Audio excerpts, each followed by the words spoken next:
everyone. If you like this audiobook and want to listen to more, please consider subscribing. And if you like this video, like it as well, that it enjoy. Chapter 1. An elf's soul-searching interrogation of a god. The labyrinth city of Orario stood as the undisputed center of the world. Countless fortunes, glories, and dreams lay buried within the unfathomable depths of the dungeon. The gods had descended from heaven in search of excitement, sealing away the vast majority of their divine power and authority before stepping into what they called the lower world. By granting mortals their blessing, fauna, they formed familias and sent their children to conquer the endless dungeon below. As the saying goes, it's best to lean against a sturdy tree for shade. Joining a powerful and prosperous familia was the dream start every rookie adventurer longed for. Adventurers fought monsters, leveled up, and exchanged magic stones and rare drops for wealth. The gods, meanwhile, reveled in the spectacle, watching their children grow, competing with rival familias, treating it all as the grandest game ever devised. But there are always exceptions. For the fifth time that day, Heimer watched a passing adventurer glance at his recruitment notice with visible disdain before quickening their pace and walking off. At last, he couldn't help but sigh. He leaned against what he generously referred to as his temple. In truth, it was just a modest two-story building. Standing at the doorway, he held up a wooden sign. Written in crooked common tongue were a few bold characters. Heimer Familia recruiting adventurers, all genders are welcome, all races are welcome. Room and board provided, a really wonderful perks. Passers-by would glance at the sign, then at the shabby building behind it, and finally at Heimer himself. Most reacted the same way, a brief stop, followed by an expression blending sympathy, suspicion, and very real doubt about the room and board part, before hastily walking away, as if afraid he might drag them into a contract on the spot. Even Heimer had to admit, it wasn't a good look. He was a transmigrator who had somehow, inexplicably, become an ancient god upon arriving in this world. A god, by all rights, he should have been waking from dreams laughing. Instead, reality had slapped him across the face. In Orario, whether a god thrived came down to two things, reputation and money. A famous god, like the well-connected Loki or the beauty goddess Freya, didn't need to recruit. Their thresholds were trampled daily by hopeful applicants. A wealthy god, like Hephaestus, patron of forging, could lure adventurers with top-tier equipment and generous benefits. Heimer had neither reputation nor wealth. Frustrated wasn't even the word. He was beginning to understand exactly how Hestia, keeper of the eternal sacred flame, must have felt, struggling in the lower world with no one willing to join her familia. Heimer exhaled again and leaned back in his chair, letting his consciousness sink inward. He had descended to the lower world 1 month ago. Last week, he had spent the last of his savings to carve that recruitment sign and begin the first step of his grand ambition. Hiring people. Reality had responded with a resounding slap. A homeless god. The title was painfully accurate. Just then, a set of light footsteps stopped in front of him. Heimer looked up. An elven girl stood before his stall, curiously studying the wooden sign. She had the signature pointed ears and refined beauty of the elven race. Her long, pale golden hair shimmered in the sunlight, cascading smoothly over well-fitted light leather armor. The outfit accentuated her slender figure without sacrificing the practical sharpness of an adventurer. A finely crafted short bow hung at her waist, a quiver slung across her back. Clearly an archer. More importantly, she looked like a newcomer. A seasoned adventurer would never spare a roadside stall like his a second glance. Opportunity. Heimer immediately straightened his posture, arranging what he believed to be his most sincere and approachable smile. Greetings, fair lady. May I ask, are you newly arrived in Orario? Are you perhaps searching for a suitable familia? The elf's gaze shifted from the sign to Heimer's face. When she truly took in his appearance, a flicker of surprise crossed her emerald eyes. A faint blush tinted her cheeks, but it was quickly masked by impeccable composure. Aside from his divine power, currently sealed and useless here, his appearance was the only asset he could truly boast. Black hair, black eyes, features sculpted with almost divine precision. Well, he was a god now, so that tracked. Even dressed in plain linen clothing, his clean and refined bearing stood out. In terms of looks alone, he could make 99% of Orario's gods grind their teeth in envy. But Orario was practical. Admiring your face was one thing. Entrusting their life to you was another. Indeed, the elf said with a graceful nod. My name is Layla. I arrived in the city only recently. Her gaze traveled between Heimer and the dilapidated building behind him, her expression thoughtful. "May I ask, are you the presiding god of this familia?" "I am indeed." Heimer puffed out his chest, striving to appear dependable. "My familia has only just been established, but its potential is limitless. Join now, and you'll be a founding core member. Your future will be boundless." He launched into a passionate pitch, effortlessly drawing from every startup-style sales tactic he'd absorbed in his previous life. "Just imagine, Miss Layla, when our familia rises to become one of Orario's top powers, and you are remembered as the very first to join. Your name will be engraved upon the very first page of our history." Layla listened quietly, never interrupting. When he finally ran out of breath, she spoke in an even, relaxed tone, her words slicing cleanly through his mountain of glittering promises. "Then may I ask, Lord Heimer, quote, is your name renowned here in Orario? Or was it well known in heaven? And do you maintain close relations with any of the gods currently stationed here?" Heimer froze. I keep a rather low profile. My name isn't particularly known in this world," he answered vaguely. After all, though his name wasn't as resounding here as Loki, Freya, Hera, or Zeus. In that distant heaven, he had certainly not been insignificant. It was just that, if he revealed those titles here, no one would believe him. Fortunately, Layla did not display hostility at his answer. Her tone remained polite, her demeanor composed. But her questions grew increasingly serious. "Then, is this building your familia's headquarters? Do you have plans for renovation or relocation? And what would be your source of funding?" At that moment, Heimer began to sweat. Chapter 2, The Transdimensional Familia Recruitment System activates. "For now, we'll just make do with this place. Frugality is a virtue, after all. As for funding, once we recruit members and start exploring the dungeon, income will follow soon enough."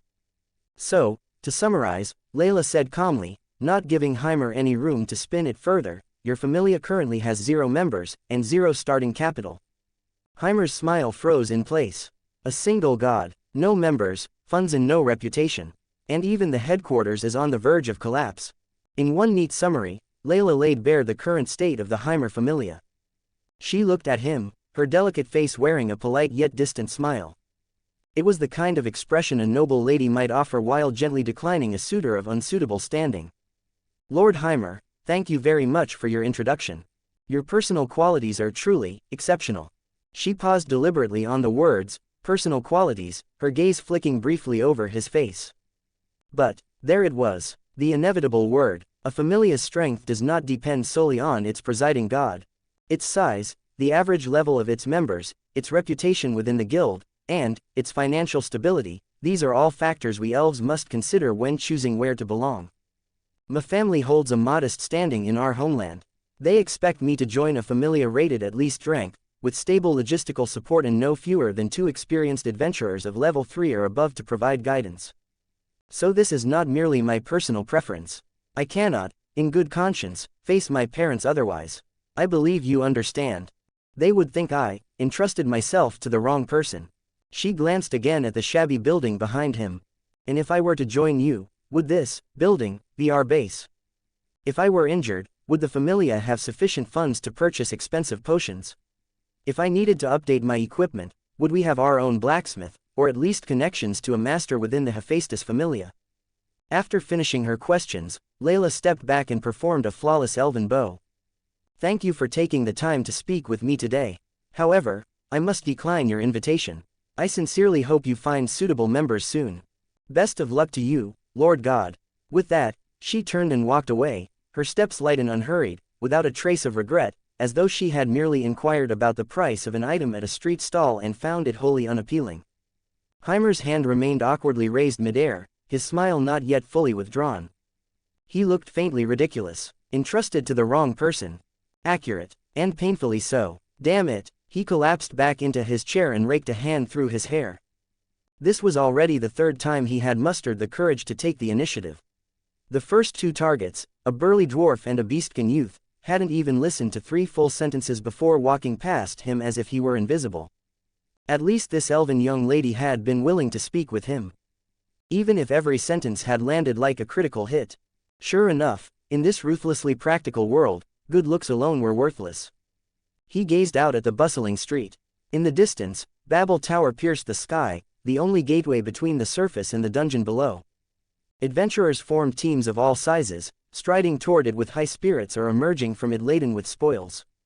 They belonged to powerful familias like Loki Familia and Freya Familia, or to smaller but steadily growing factions striving to carve out their own place. And he, Heimer, a solitary god, looked utterly out of place. Helmode start, he lamented inwardly. Being transmigrated as a god sounded amazing. The reality was far less glamorous. The gods of heaven, seeking entertainment in the lower world, had voluntarily sealed most of their power. They retained only immortality, divine aura, and the ability to bestow blessings, fauna, upon mortals. Everything else, they were no different from ordinary beings. They could grow hungry. They could grow tired. A god without a familia was like driftwood without roots, powerless to accomplish anything. His divine authority might be overwhelming, but sealed was sealed. Want to grind monsters? Sorry, gods cannot enter the dungeon. Recruiting familia members was the only path forward. And to recruit members, you needed appeal, connections, money, and, of course, capability. Heimer had none of the above. Worst of all, his divine authority meant nothing here. Though he was a transmigrator, he was far from a nameless god. In distant heaven, within that divine domain where even time blurred, his godhead bore titles that caused even other gods to take notice. Lord of armies, harbinger of war, sovereign of iron and blood, gravedigger of civilization, midwife of civilization, source of calamity, ender of all things. The final king. His origin did not lie in myth, but in concepts. In the moment the first ape sharpened stone to pierce prey, or another's skull. In the instant the first bronze sword emerged from the furnace, ringing bright and cold. His divinity was born in flying sparks and flowing blood. As long as intelligent beings fought over profit, as long as one living creature raised a blade against another, his sacred flame would never extinguish. His throne would remain suspended above mountains of corpses and seas of blood. Heimer embodied the entire arc of intraspecies conflict, from its tentative beginnings to all-consuming war, to ultimate destruction, and every factor that drove it forward. Impressive, wasn't it? Final boss material, through and through. But so what? Here, in Orario, no one recognized him. He could still vividly recall the day he had enthusiastically rushed to the Adventurers Guild to register as a god. He had recited that long list of titles with pride. The half-elf receptionist, Aina, had shifted from polite professionalism to extreme confusion, and finally to an unmistakable expression that read, "Are you mocking me?" The memory still stung. Sigh, it's rough. Heimer bent down to pick up the discarded recruitment sign, preparing to pack up. Another day, and damn, 0 results again. Gods might not die. But hunger was painfully real. Perhaps he truly should abandon this self-made entrepreneurial dream. The Hephaestus Familia always recruited apprentice smiths. With his divine authority, becoming a master blacksmith wouldn't be impossible. Or perhaps he could help out in the Myak Familia's apothecary. Myak was a kind soul. He likely wouldn't mind feeding an extra mouth. Though such a move would be a disgrace among gods, it would still be better than returning to heaven in humiliation or starving on Orario's streets. Just as Heimer sank into despair, wondering whether he should quietly slip out of the city, a series of pale blue, softly glowing lines of text appeared before him. Visible only to him. Ding. Host survival duration in the lower world has reached 1 month. Familia recruitment system activation conditions satisfied. Initiating, 1%, 20%, 70%, 100%. System successfully activated. The transdimensional familia recruitment system is now at your service. A cascade of notification chimes echoed in his mind. Heimer froze. The recruitment sign slipped from his fingers and hit the ground with a sharp clack. This, a system, the Transmigrator's mandatory cheat ability. Late by an entire month. But finally here, transdimensional familia recruitment system. Does that mean he could recruit members across worlds? And if he traveled to other worlds, would his divine power finally be unsealed? Chapter 3. Aichi Coexistence Academy. One thing had to be made clear. In this world, he was a poverty-stricken god shackled by rules. But in other worlds, he was a genuine god, capable of igniting mythic wars. Newbie gift pack has been distributed. Would you like to open it now? Open. Heimer didn't even bother thinking it through. The command flashed through his mind instinctively. Opening newbie gift pack. Congratulations, host. You have obtained 1. World Selection Basic X1. randomly select one world for exploration. 2. Passive skill, divine appraisal. You may view the detailed information of any non-divine being, including potential, skills, and hidden background. In an instant, an immense stream of information flooded Heimer's mind. The sensation wasn't jarring, it felt as though something that had always belonged to him had simply been awakened. Without hesitation, he activated divine appraisal on a nearby level 1 adventurer standing by the street. A translucent interface materialized beside the man, visible only to Heimer. Name: Rick Dorn. Race: human. Level: LV.1. Potential rating: D. Mediocre. No special bloodline or talent. Estimated maximum growth: LV.2. Skills: none. Magic: none. Background: a farmer's son from the countryside who came to Orario seeking overnight riches. Timid personality. Heimer. Good grief, that was detailed. It even exposed personality traits like timid. This ability was practically the ultimate anti-scam tool for recruitment. In a city like Orario, where exaggeration and deception ran rampant, being able to see through someone's true capabilities at a glance meant holding absolute initiative. Suppressing the surge of excitement threatening to spill onto his face, Heimer forced himself to calm down. Now was not the time to grin like an idiot in the middle of the street. He quickly picked up the fallen wooden sign and sprinted back to his shabby temple. Bang! The door slammed shut, cutting off the noise outside. Even in the dim interior, the light in Heimer's eyes burned brightly. It was time to begin his true life as a god. He found a chair that could still support his weight and sat down. Taking a deep breath, he willed it. A crisp blue panel appeared before him. Divine panel. True name: Heimer. Race: God, conceptual deity. Divine domains: war, weapons, strife, termination, and 108 hidden attributes. Current familia: Heimer familia. Familia rank: I, worse than a stray on the roadside. Members: O commander without troops. Funds: 150 valis, enough for 3 days of black bread. Authorities: instinct. As the conceptual deity of arms, you possess innate comprehension beyond imagination regarding all forms of craftsmanship. Whether forging, swordsmanship, magic, or combat, you grasp their essence at a glance. Ember of inheritance. Civilization is born from tools and flame. You are the sovereign of iron and blood. You hold supreme authority over forging and creation. Any weapon or tool whose structure you understand can be analyzed and reproduced. As long as materials are sufficient, the quality of your creations has no upper limit. Divine blessing. The foundational technique. Bestow Falna upon mortals, quantifying and nurturing their potential.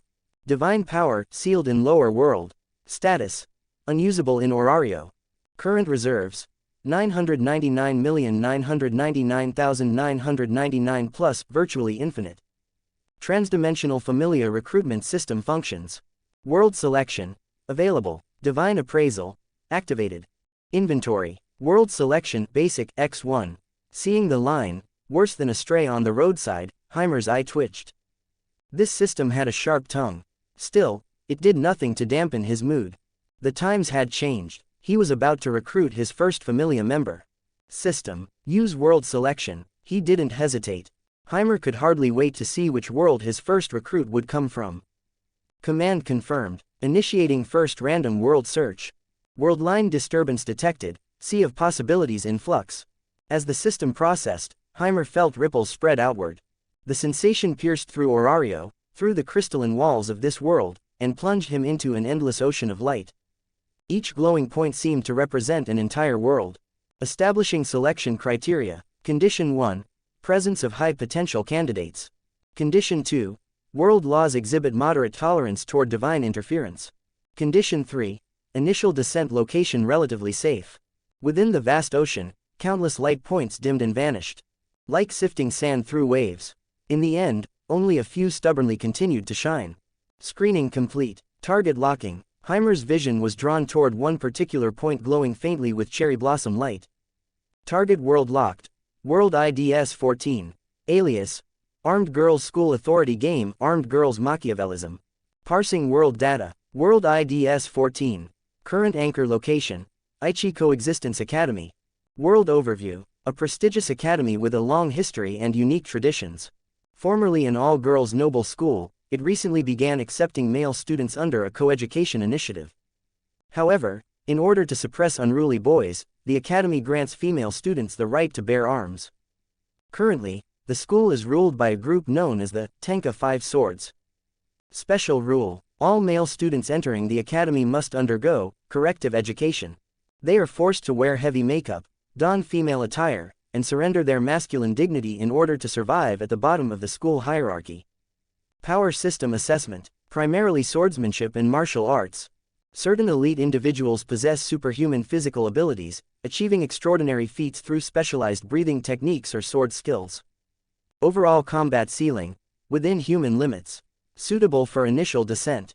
Heimer continued scrolling. High potential candidate list. Number 1. Inaba Tsukuyo. Title: One of the Five Swords of the Cloud.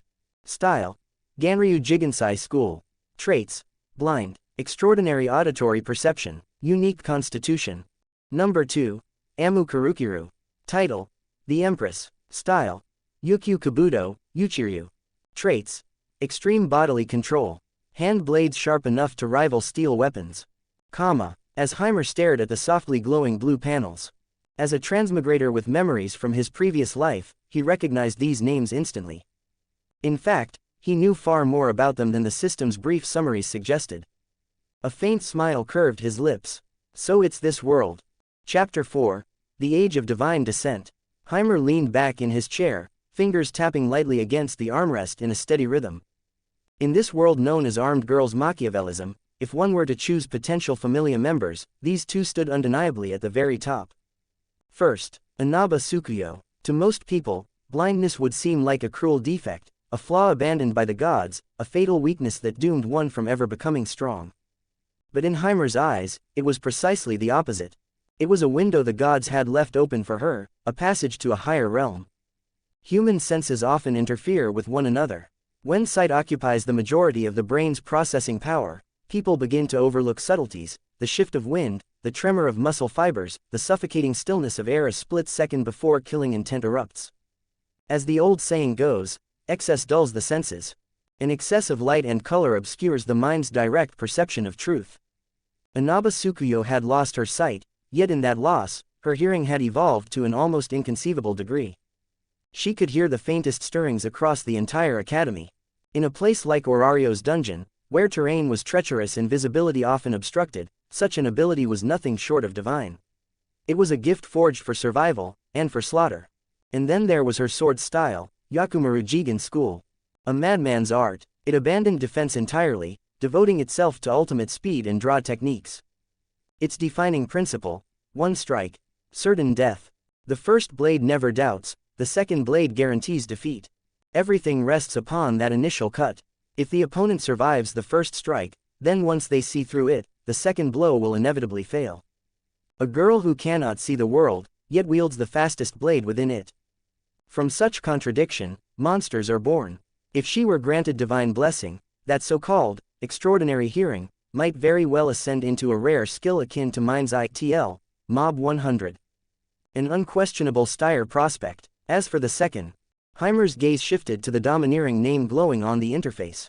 Amu Karukiru. If Inaba Tsukuyo was a lightning-fast blade hidden in its sheath, then Amu Karukiru was a fully unsheathed warhammer, radiating raw destructive force. The Empress. The title was no exaggeration. By her own strength alone, she had defeated the so-called Tenka Five Swords one by one, ascending to rule at the pinnacle of Aichi Coexistence Academy. Her discipline, Yuchiryu, centered on the ultimate refinement of the body. A girl who forged her own flesh into a weapon. Her value required no elaboration. More importantly, her mindset, that disdainful confidence, that hunger for stronger opponents. That was the core driving force of a true top-tier adventurer. A lion does not walk among sheep. To recruit such an empress, ordinary persuasion was meaningless. Only overwhelming strength would make her willingly lower her proud head. One represents the ultimate fusion of shield and spear. The other, the pinnacle of speed and perception. I'll have to seek them out myself. As a god determined to stand at the summit of Orario. This was the decision he had to make. In a world ruled by competition, hesitate once and you fall behind forever. Since the system had offered him this chance, he would seize it with thunderous decisiveness. High potential did not merely refer to their current strength. It referred to the possibility within them, the ability to break the chains of fate. System. Heimer rose to his feet and adjusted an imaginary collar. Though he still wore simple linen clothes, the aura around him felt as if he were clad in divine armor, standing high above the clouds. Lock world coordinate S14. Open transfer channel. Destination. Aichi Coexistence Academy. Command confirmed. World coordinate locked, S14, Aichi Coexistence Academy. Host divine power detected in sealed state. Cross-dimensional transfer will consume system reserve energy. Transfer ready. Countdown. 3, 2, 1. As the system's cold countdown ended, the air within Heimer's temple rippled violently. A brilliant azure gate tore open in space itself, swallowing his figure in an instant. The next second, a complete silence. The temple returned to deathly stillness. Only the fallen recruitment sign remained on the ground, lying alone in the dust. World S14, Aichi Coexistence Academy. It was early afternoon. Sunlight filtered through dense foliage, scattering dappled shadows across the school buildings. This was an academy steeped in strangeness. The girls wore neat uniforms, yet at their waists and backs hung an assortment of weapons. The boys, most kept their heads lowered, faces painted in exaggerated makeup, shrinking away from the girls' gazes like startled quail. Such was the academy's peculiar corrective system. Meanwhile, in a higher administrative area often referred to as the headmaster's office, the air felt heavy. A tall girl with long black hair stood silently before a massive window, gazing down at the students below as though they were insects scurrying across the ground. Her eyes were sharp as blades, cold, arrogant and untouched by doubt. Amu Karukiru, the empress of the academy. And at this moment, she felt something unfamiliar. Boredom. Yes, boredom. When one stands at the peak of the pyramid and sees no rival in any direction, the loneliness of supremacy gnaws at the soul. The 5 swords, merely a little stronger than the rest. To rule within this narrow cage was still to remain a big fish in a small pond. Human desire knows no bounds. When survival is secured, when power has been attained, the yearning for a higher realm, buried deep within human genes, erupts like weeds breaking through cracked stone. She longed for an opponent, for someone who could make her blood boil, her heart race, perhaps even let her taste fear once more. Only at the brink of life and death does existence blaze most brilliantly. That is why people challenge the impossible, why they climb peaks deemed unreachable. Because at the edge of that abyss lies a view the mediocre will never behold. How dull, she murmured. And then without warning, the sky split open. There were no storm clouds, and there wasn't even any thunder. It was as if an invisible blade had sliced the sky themselves, tearing open the curtain of reality. Bright blue light poured through the fracture, bathing the entire academy in brilliance. The glow was not blinding, but it carried an authority that made it impossible to look away. As though a higher dimensional existence had turned its gaze upon this insignificant world. The academy fell silent. Armed girls midriprimen froze in place. Boys trembling in corners forgot to cower. Teachers preparing lessons in their offices stopped mid-sentence. All of them looked up. At the very center of that descending light, a figure slowly began to take shape. Chapter 5. The Empress. Black hair, black eyes, plain clothing. Yet the aura emanating from the depths of his being, an authority that stood above all living things, made everyone who saw him feel an instinctive urge to bow in reverence. It was Heimer. With his divine power no longer restricted, he hovered in midair in defiance of physical laws, descending step by step as though walking down invisible stairs. His feet touched nothing, and yet the air beneath him seemed to form an unseen shape like steps. With each step he took, ripples spread visibly through the void. It was not magic, but a phenomenon born from pure divine power pressing against the fragile laws of this world. All the noise below had already vanished. Whether it was the girls wielding bamboo swords or the boys with heavy makeup on their faces, they now stood like puppets paused mid-motion, able only to look up as that figure descended from the sky step by step. At last, Heimer stopped about 10 meters outside the floor-to-ceiling window of the headmaster's office. His gaze passed effortlessly through the specially reinforced bulletproof glass and fell upon the black-haired girl inside. Their eyes met in midair. Heimer spoke slowly. His voice was not loud, yet it entered the ears of everyone present with perfect clarity, like a great bell striking directly within their souls. Have you understood the meaning of life? Do you wish to experience what it truly means to be alive? These words, lines that had echoed across countless planes of this universe. Now, spoken by a true god, were no longer a simple question, but a dialogue that struck straight at the soul. The moment he finished speaking, the girl behind the window lifted the corners of her lips slightly. There was no fear, the girl didn't even panic. In those black eyes that had always revealed only arrogance and boredom, a spark finally ignited, a flame called fervor. Interesting, Amu Karukiru murmured softly. Facing the suffocating divine presence, she raised her head and revealed an excited smile. If you can truly let me experience what it means to live, then anything is fine. As soon as her words fell, Heimer's figure vanished. There was no afterimage, no sound of wind breaking. It was as though that single frame of reality had been cut away entirely. In the next instant, Heimer was already standing before Amu, less than half a meter separating them. Close enough to clearly see his own reflection in her pupils. At the same time, Heimer felt the tremor born from the depths of her heart at his descent. I can feel from your heart that you long to challenge me. Do you wish to challenge? To challenge a god with a mortal body? Such ambition is indeed rare in that world. Heimer did not resent her battle intent, on the contrary, he appreciated it. After all, in Orario, those who stood at the summit, level 6 or even level 7 adventurers, each carried powerful ambition within them. Some had even truly obtained the qualification to touch the domain of gods. Yes, if that is so, Heimer lowered his eyes and looked at the girl whose muscles had instantly tensed to their limit. Then come, the moment Heimer's words fell, Amu Karukiru moved. No, what she did surpassed mere movement. Her center of gravity dropped in an instant. Her right foot crushed the floor beneath it. Her entire body became like a fully drawn bow, years of brutal strength exploding forth at this moment without reservation. Both hands turned into blade-like strikes, her fingertips gleaming with a cold hardness like metal. Yukyu martial arts, Uchiryu. In martial art that tempers the body to its extreme, turning every inch into a lethal weapon. Spearhand thrusts, elbow strikes, knee blows.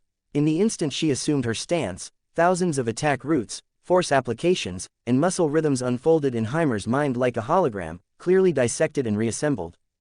The authority of the Lord of Arms allowed him to comprehend every secret of this martial art in an instant. Even more thoroughly than its founder. Too slow. Heimer spoke softly. A dull explosion erupted between them. Amu's spearhand, sharp enough to cut steel, was knocked aside the moment before it touched Heimer by an overwhelming force. That force shattered her stance. It pierced through the steel-like defense of her muscles and blasted directly into her body. The power was enough to cripple a seasoned level 1 adventurer. PFF'd. A burst of blood blossomed at her fingers, her blood vessels ruptured under the sudden pressure. Amu was thrown backward, crashing heavily into the desk behind her.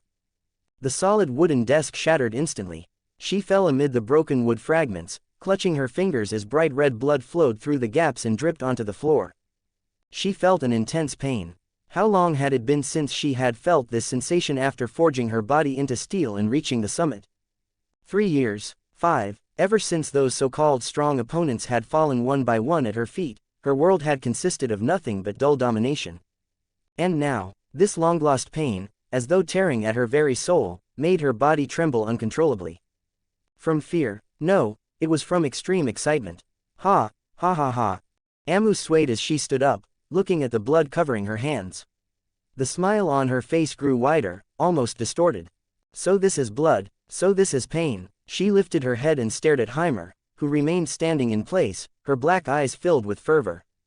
Heimer looked at the girl who had been injured yet whose presence had only grown stronger, and a trace of approval flashed through his eyes. As expected of the one he had chosen, the strike he had delivered just now was strong enough to shatter the bones and tendons of a seasoned level 1 adventurer. Yet Amu had endured it with her body alone, suffering only a light injury, not even breaking many bones. Such physical strength was already no weaker than that of low-level adventurers wearing light armor. Once granted divine blessing, her potential would be immeasurable. Heimer made this objective evaluation. However, before he could speak, Amu, who had just been wild and ready to charge again at any moment, suddenly made a move that surprised even Heimer. Without hesitation, she bent her one knee, and knelt heavily on the floor covered in debris. She lowered the head that had never bowed to anyone, kneeling before Heimer in a posture close to submission. God, please take me with you, to the place you spoke of, where I can truly live. Chapter 6. One of the 5 Swords, Onigawara Rin. In the end.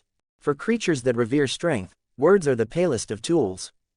Just as when two male lions meet upon the wilderness, their status is never decided by who roars louder, nor by whose mane gleams more smoothly in the sun. It is decided by whose fangs are sharper, whose claws can tear open the other's throat. Amu, as someone obsessed with martial prowess, not only understood this truth, she was a fervent believer in it. A wise choice. Your desire has been received. Though as you are now, you are nothing more than an uncarved stone. But if you follow me, then one day, even the gods above will marvel at your edge. Rise. After speaking, Heimer turned his gaze toward the glass window. His eyes passed through the layered buildings of the academy and settled upon a secluded area deep within the campus. There, a presence, faint yet keenly perceptive, was quietly observing what had just transpired. At the same time, Amu did not linger in ceremony. She stood smoothly to her feet, wiping the blood from the corner of her mouth with casual indifference. Next, Heimer said, "Come with me to meet the others." He did not elaborate further. He simply turned and walked. Amu paused briefly, then followed 2 steps behind him, her tone laced with undisguised arrogance. "The others, in this academy, is there anyone worthy of your attention?" This was not conceit, it was a statement grounded in fact. After all, in the academy she had ruled for so long, the so-called Tenka 5 swords had already fallen to her one by one. In matters of worth, Heimer's calm voice drifted back to her, "It is not you who decides. It is I." Amu's doubts vanished at once. She followed without hesitation. After all, this was the judgment of a god stronger than she. The corridors of Aichi Coexistence Academy were wide and bright.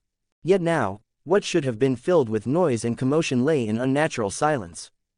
Though the overwhelming divine pressure from moments ago had receded, its lingering aftershock still drove ordinary students into their classrooms, afraid to show themselves. At present, only 2 figures walked the hallway, one before the other. Their footsteps echoed crisply in the stillness. "They're here," Heimer said suddenly, halting mid-step. His gaze shifted toward the corner at the end of the corridor. 2 figures stood blocking the path ahead. The one on the left had short black hair and wore the academy uniform with its red collar. Most striking of all was the white hanya mask covering the upper half of her face. It concealed her features entirely, revealing only a pair of unfathomable eyes and tightly pressed lips. Her right thumb rested lightly against the guard of the katana at her waist. The blade had already slipped free by an inch, revealing a cold sliver of steel. A stance prepared for immediate draw and strike. In contrast, the girl standing half a step behind her to the right had a noticeably weaker presence. She had short pink hair and clutched a black baton tightly in her hand.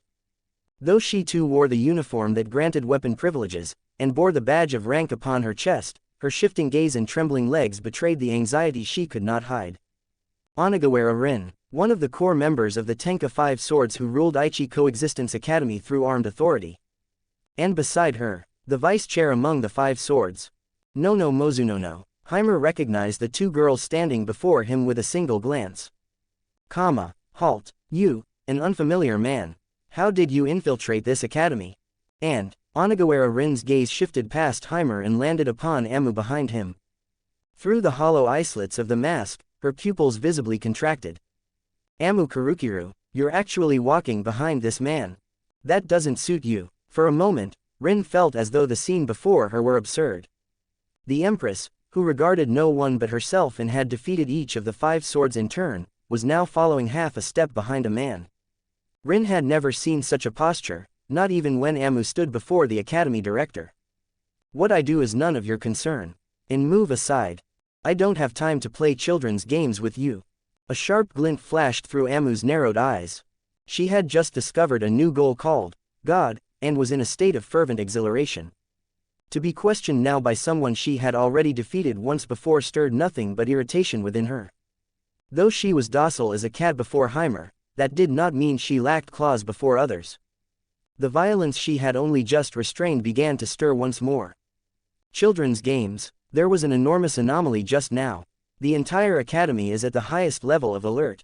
As one of the 5 swords, it is my duty to eliminate all uncertainties. Amu Karukiru, even you cannot ignore school regulations at a time like this. Rin's voice rose slightly, clearly stung by the remark. Her fingers tightened imperceptibly around the tsuba. Besides, the aura around this man is dangerous. I must investigate his identity. As she spoke, her gaze locked firmly onto Heimer. Her keen instinct earned a faint acknowledgement from him. After all, when animals face a natural predator, they respond in one of two ways: flee, or fight to the death. Rin had chosen the latter. Investigate. Amu let out a scoff, about to step forward and teach this insolent girl a lesson. But a hand extended in front of her. Heimer stopped her. After all, if he had come to recruit Familia members, then encountering such candidates was hardly an inconvenience. Rin's sword talent was not inferior, she met the standard. However, her heart, as a swordswoman, was in disorder.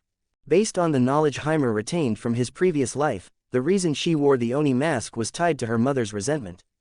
She bore a resemblance to her father, who had eloped with a lover, and as a result had been forced from childhood to wear the mask. Even after leaving home to attend boarding school, she had never abandoned the habit. This was problematic, because it ran counter to the very school of swordsmanship she studied, Kashima Shinden Jikishinkajiryu. That classical school emphasized spiritual cultivation and the refinement of courage. Its teachings, such as the treatise Juakuhi, explicitly forbade 10 flaws of the heart: arrogance, greed, fear, and the like. Training demanded internal cultivation alongside technique, asserting that progress in swordsmanship must accompany moral and spiritual growth. During the Edo period, practitioners were expected to grasp the unity of sword and zen, melding physical training with meditative discipline. Yet at this moment, Onigawara Rin stood in contradiction to her own tradition. She hid herself behind a mask, attempting to draw false security from an outward image of ferocity. That, in itself, was evasion, and the sword does not smile upon those who evade. Chapter 7. A sword will never smile on one who runs. With that thought in mind, Heimer stepped forward. A crushing pressure surged toward her head-on. Under Heimer's gaze, Rin felt him grow impossibly tall in an instant, like a mountain about to collapse, its shadow spilling over her until she was completely engulfed.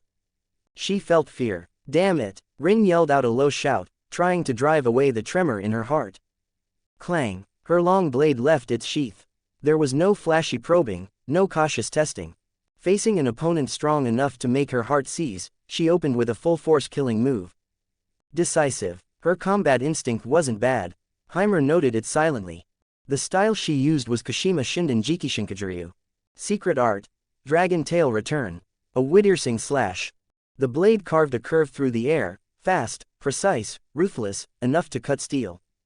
However, in Heimer's divine eyes, which saw through the essence of all techniques, the trajectory of that strike, the point where force was applied, even the follow-up variations, were all laid bare with perfect clarity. Your heart is still too chaotic, Heimer said, offering a simple appraisal. Then he hooked a finger lightly. Whoosh! A sharp whistle tore through the air. Mozunono, who had been trembling at Rin's side, suddenly felt her grip go weightless. The white baton she had been clutching tightly seemed to come alive, wrenching itself from her hand and shooting forward. Huh! Mozunono let out a startled cry. Before she could even react, the baton had crossed several meters and landed neatly in Heimer's hand. Then, clang! A crisp ring of metal on metal echoed through the corridor. That not so sturdy baton struck with uncanny precision against the side of Rin's blade, right at the point where the weapon's leverage was at its weakest. 4 ounces to deflect 1,000 pounds. A violent rebound raced through the hilt and surged up Rin's entire arm. Her tiger's mouth, the web between thumb and index finger, went numb, and her grip nearly failed. Her certain kill strike was dissolved with effortless ease. The blade veered off its intended line, grazing past the edge of Heimer's clothing and slamming into the wall beside him, blasting loose a spray of stone chips. And then, the tip of Heimer's baton stopped with absolute precision against Rin's mask. Less than a centimeter away from the Hanya visage. It was nothing more than a light tap. Yet Rin stiffened as if she'd been bound in place, frozen where she stood. She stared blankly at the baton tip hovering before her. Cold sweat soaked straight through her back. Because she knew, better than anyone, if that baton carried real force, her head would burst like an overripe melon.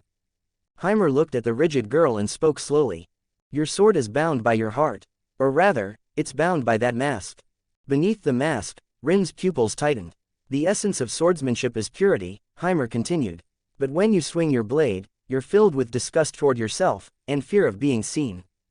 Too many stray thoughts. Tap, tap. As he spoke, he used the baton to lightly knock on the ferocious Hanya mask, producing a soft tap-tap sound.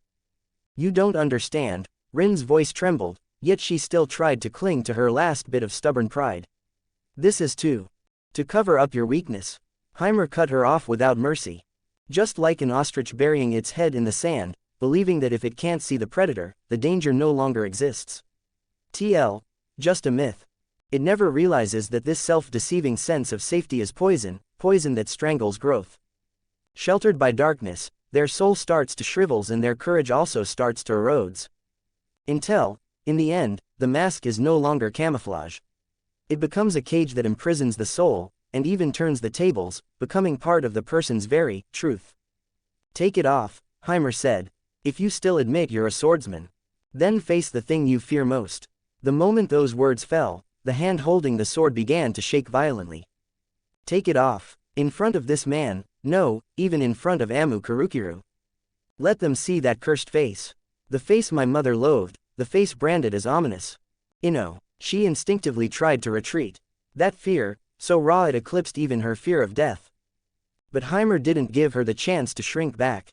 Too slow. With a quiet sigh, Heimer applied a touch of force with the baton. Crack, a crisp splitting sound rang out. The hard Hanya mask that had accompanied Onigawara Rin for years instantly filled with spiderweb fractures. Then, crash, it shattered completely. Countless white fragments burst into the air, whirling like falling petals. Beneath the mask, the face that had been hidden behind that ferocious demon visage was finally exposed. There was nothing ominous, nothing ugly. It was a delicate, refined face. So pale, in fact, that her skin carried a sickly whiteness from years without sunlight. At that moment, her eyes, no longer concealed, were filled with panic, with disarray, and with a humiliation so intense it felt like she'd been thrown naked into a crowd.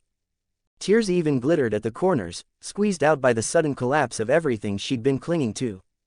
Yua, Rin let out a short, strangled cry and instinctively reached for her sword again. Since the side she least wanted anyone to see had already been exposed, then. Kill him, kill everyone who saw this.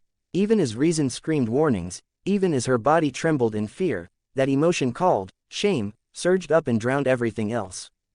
However, Heimer stepped in and seized both her hands, forcing her to lift her head and look him in the eye. No matter how she struggled, she couldn't move him in the slightest. What people call the way of the sword begins with etiquette and ends with the heart, Heimer said. But your sword heart is full of noise. Shame, anger, fear, those emotions are like dust clinging to a mirror. They keep you from seeing yourself, and they keep you from seeing your sword. A sword heart like that isn't pure. He paused, then continued. Still, I tore off your mask not to humiliate you, nor to judge your past. I did it to make you understand something. Humans are creatures who grow used to disguises. To protect themselves, they put on masks of all kinds. Sometimes to avoid harm, sometimes to fit in, sometimes to be accepted. There's nothing inherently wrong with that, because in a world full of thorns, exposing your true heart often means handing the blade that can hurt you straight to someone else. But, Heimer said, his gaze steady, if you wear a mask forced upon you for too long, you'll forget what the face beneath it looked like in the first place. So only by facing your true heart can you remain true to yourself from beginning to end. Think carefully. When you first raised a sword, was it to cut down an enemy? Or was it to cut down the cowardly you from the past?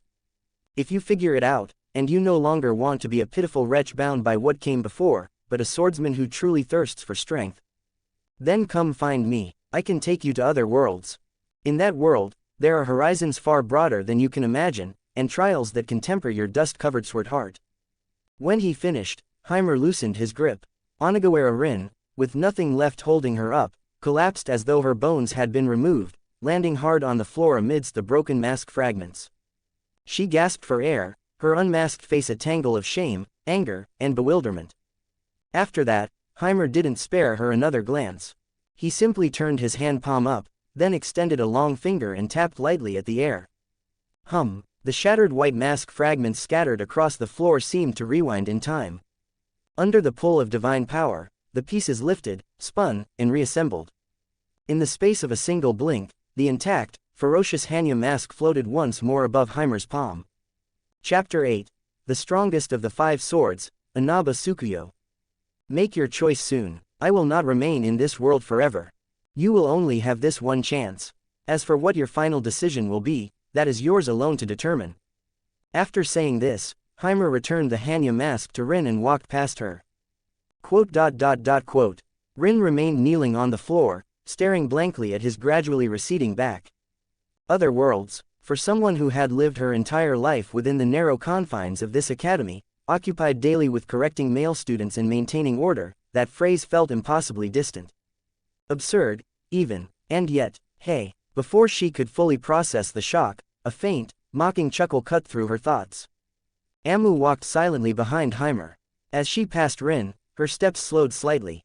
Those obsidian-like eyes swept across Rin's now uncovered, youthful face without restraint, carrying undisguised ridicule.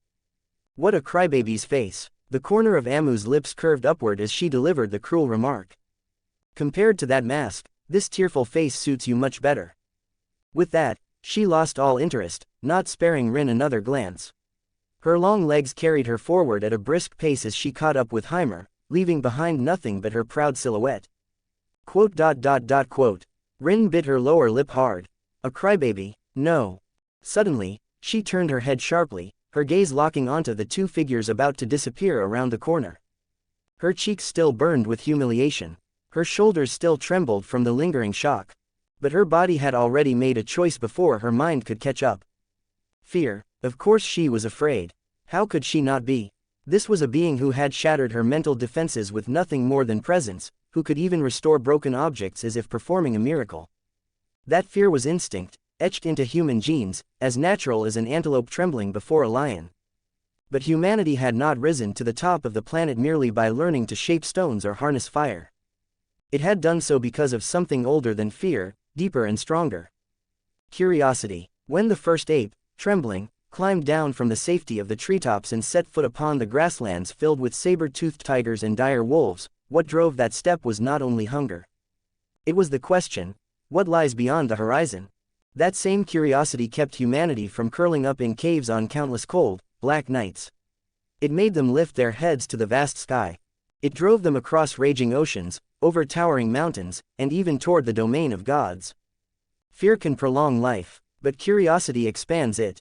At this moment, Rin was no different. If it's real, what would that world look like? The thought ignited like wildfire in her heart, burning away hesitation. Gritting her teeth, a decisive sharpness flashed in her eyes. She grabbed her fallen katana and stumbled forward in pursuit. Rin-senpai, wait for me, Rin-senpai. Mozunono, who had been standing awkwardly off to the side, hurriedly clutched her baton and chased after them with a panicked expression. Aichi Coexistence Academy, old gymnasium.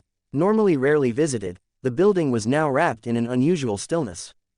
Afternoon sunlight streamed through the high ventilation windows, casting pillars of light across the wooden floor as dust motes drifted lazily within them. A girl had been waiting there for quite some time. She wore a traditional red and white kimono. Her long white hair was tied into two low twintails that fell neatly at her sides. Her frame was small, almost delicate, like a finely crafted Japanese doll. Inaba Tsukuyo, the youngest among the Tenka Five Swords, and the only middle school student among them. At this moment, she knelt properly upon a cushion at the center of the gymnasium, eyes closed, hands resting gently upon her knees. A katana-shaped practice blade lay quietly at her side. To her, the world was darkness. But darkness did not mean emptiness. On the contrary, for someone who had lost the domineering sense of sight, the world revealed itself in subtler, more essential ways. For humans, over 80% of processed information comes from vision. Relying too heavily on sight often makes the mind lazy. It ignores the whisper of wind, the tremor beneath the floor, the shifts in temperature carried through the air.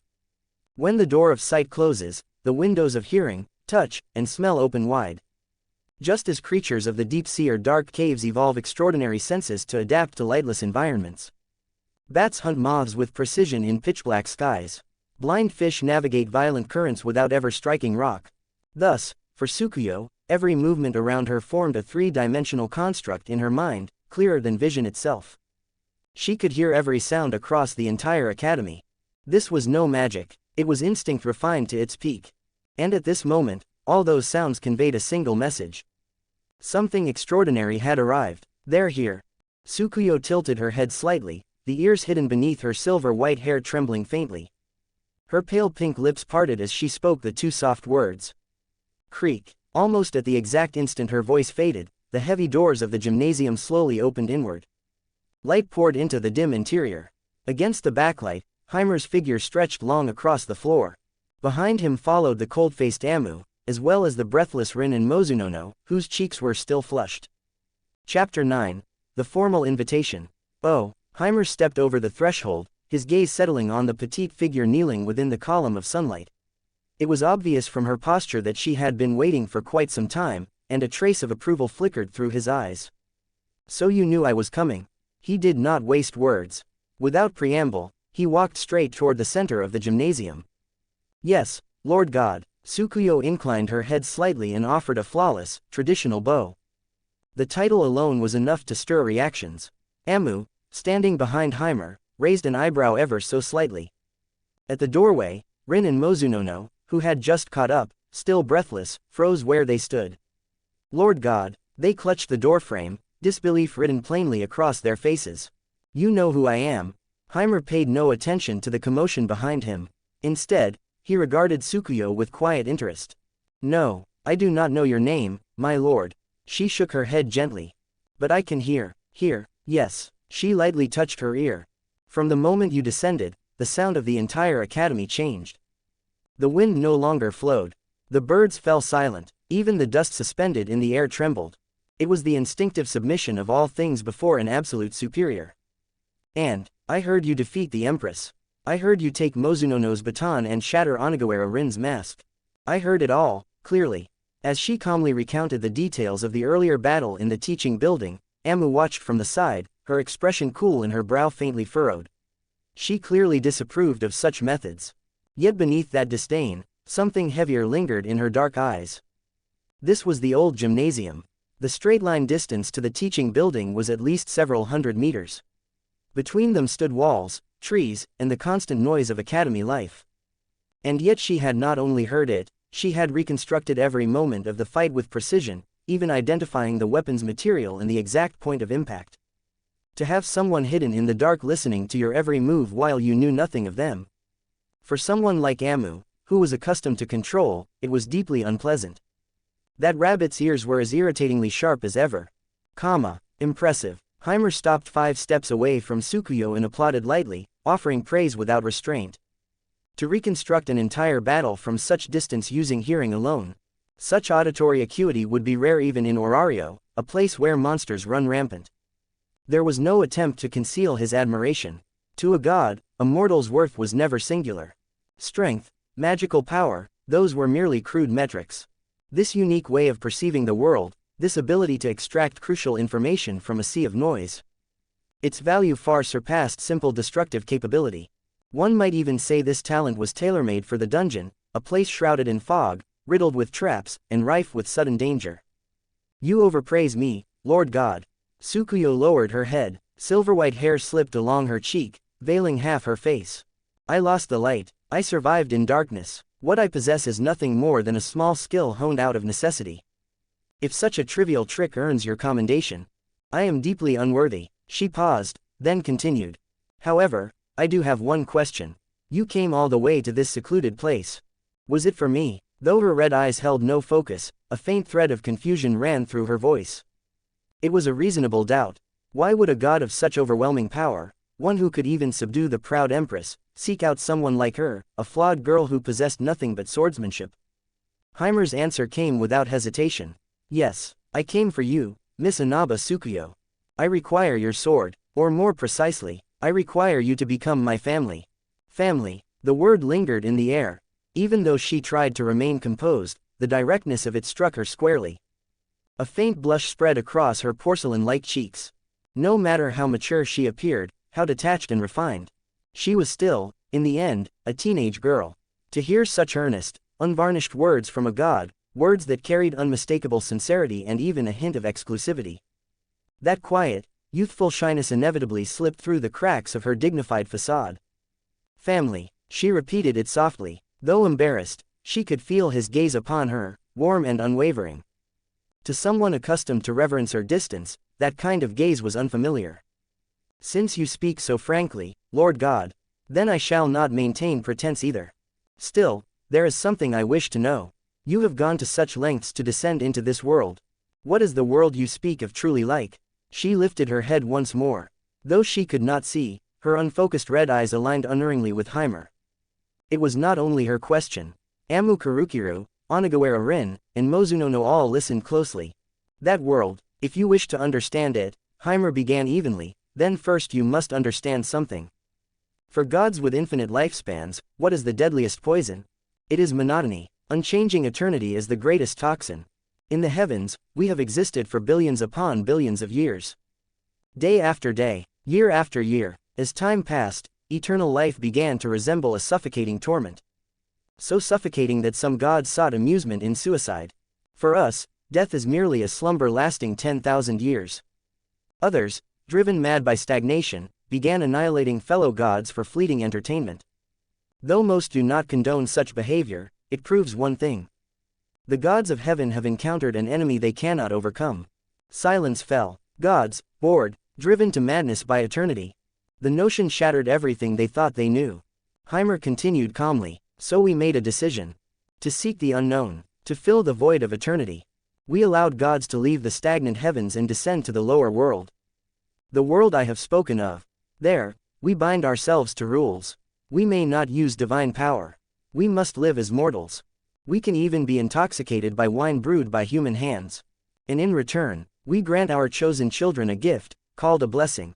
With it, they become our familia, unlocking the shackles upon their potential. They descend into the dungeon, the abyss that is the source of monsters across the continent. They fight, they harvest magic stones, they gather materials. They exchange blood and danger for wealth, renown, and growth. And we sit in the audience and witness the epics of those we have chosen: friendship, courage, growth, betrayal, love, hatred. You may wonder why gods would become enamored with such mortal games. The answer is simple: because life is uncertain. In the heavens, everything is known, fully known. Like watching a film whose ending has been spoiled 1,000 times. But in the lower world, from the very beginning, life was born as a miracle, a defiance of the universe's ultimate law. Entropy. Chapter 10. The Tenka Five Swords, Kikakuju Mary and Hanasaka Warabi. A mortal life may be as fleeting as morning dew. And yet, it is precisely because that life is so brief that, within its limited span, it can erupt with a brilliance powerful enough to make even gods take notice. Even the smallest ant, when cornered by death and forced to strike for survival, can deliver a blow filled with unpredictable possibility. And that is why, when a mortal, whether to protect a companion or driven by pure ambition, shatters their limits and achieves something even the gods themselves did not foresee, at that very moment, that spark called the unknown becomes, for gods drowning in eternal solitude, the sweetest wine and the brightest radiance in existence. This is not merely divine amusement at the affairs of the lower world. It is a resonance, a shared pursuit of life's true essence. Gods envy the boundless potential of mortals. Mortals yearn for the power of gods. That is the core covenant of that world, an epic game in which both sides willingly stake their lives in honor, and revel in doing so. So, that is the place I intend to take you, Heimer said at last. A world with no ceiling, only endless challenges. A world where, even if you die in blazing glory, rather than rotting away in monotonous repetition. When his voice faded, the gymnasium fell into silence. Only the faint whisper of wind outside and the slightly quickened rhythm of breathing lingered in the air. It was not fear, it was something else, an unfamiliar tremor. Like an eagle long imprisoned catching its first glimpse of open sky through the bars of its cage, that shudder rose from the depths of the soul and left their fingertips tingling. Hey, Amu casually lifted a hand and brushed a strand of black hair from her ear. The arrogance that usually filled her dark eyes had transformed into something far more intense, like dry grass suddenly set ablaze. She looked at Heimer with blazing focus, as though the salvation she had waited for her entire life had finally descended. For the empress who already stood at the summit of the academy, the world Heimer described was nothing less than paradise crafted precisely for her. That kind of place is where I truly belong. She did not attempt to conceal her desire. If such a world truly existed, then even dying the very next second would be 10,000 times better than decaying here. Heimer gave a faint nod and shifted his gaze to the others. Mozunono instinctively shrank back and hid behind Rin, clearly shaken. But Rin and Tsukuyo remained silent. They did not speak as boldly as Amu had, yet the light in their eyes betrayed them. After all, who among them did not harbor such a thought? As martial artists, wielders of blades, who would not long for a stage where their swords could truly prove their worth? Who would willingly remain confined within this narrow campus until graduation, only to fade into obscurity? Just as the atmosphere reached its peak. Bang! A sudden crash exploded from the ventilation window high above the gymnasium, shattering the mood instantly. Everyone looked up. From above came the metallic clang of something heavy colliding with ductwork, followed by the startled growl of a beast. Aye, that hurt. Are you an idiot, slipping at a time like this? Dust billowed into the air. The group hurried outside to investigate, only to find two figures, no, two girls and a bear, sprawled awkwardly beneath the high ventilation window. At the forefront was a girl with radiant golden hair, the ends curled into waves like freshly baked baguettes. She wore a modified school uniform and clutched a thick dictionary tightly in one hand. Kikakuju Mary, one of the Tenka Five Swords and the Academy's famed practitioner of Western-style fencing. This is utterly inelegant. This is absolutely that stupid bear's fault. Kikakuju Mary brushed dust from her uniform while gripping the heavy dictionary in her uninjured hand, her refined features flushed red with irritation. The real culprit, however, stood beside her. Or rather, a petite blonde girl who looked as though she still belonged in elementary school. Hanasaka Warabi, also one of the Five Swords. Though she appeared the youngest, she was in fact the eldest among them. Unfortunately, her near-childlike appearance did little to lend credibility to that fact. Honestly, it's all your fault. You choke at the critical moment and drag my reputation down with you. Hanasaka Warabi clutched her swollen foot and glared furiously at the enormous black bear lying on the ground. Yes, a bear, a genuine black bear, complete with collar. Apparently her pet. The beast had sensed the faint divine aura in Heimer's earlier words, its legs gone weak from instinctive fear. One misplaced step later, their supposedly flawless stealth operation had collapsed in spectacular fashion. I told you to work on your balance. Warabi snapped at the bear, which now crouched on the ground, covering its head and trembling. Then she slowly realized something. She turned her head and met a row of half-amused, half-knowing gazes. Warabi froze on the spot. Faced with Warabi's stiff expression and Mary's futile attempt to hide behind her dictionary, the air turned distinctly awkward. Eavesdropping. The quiet accusation came from Rin, who had only just regained her composure. Her eyes narrowed. Moments earlier, her mask had shattered. Her true face had been exposed. Her heart dissected with merciless precision. That entire ordeal was something she least wanted outsiders to witness. Amu already knew her too well. That was unavoidable. Tsukuyo's heightened hearing had made secrecy impossible. But if Mary and Warabi, two rivals she rarely got along with, had watched the entire spectacle unfold. As members of the Tenka Five Swords, hiding like rats in the shadows to spy, don't you feel ashamed? Rin stepped forward. Though her cheeks were still faintly flushed, her katana had already slid half an inch from its sheath, steel flashing coldly. Mary bristled instantly, her golden curls bouncing as she snapped her dictionary shut. Who's spying? This is strategic reconnaissance. Strategic reconnaissance, do you understand? A suspicious intruder appears in the academy and triggers phenomena like that. Of course, as members of the Five Swords responsible for maintaining order, we had to confirm the situation immediately. Exactly, Warabi chimed in, ignoring her aching foot and waving her wooden staff like an indignant kitten. I rushed over specifically to provide support. If not for that stupid slip, we would have made a magnificent entrance.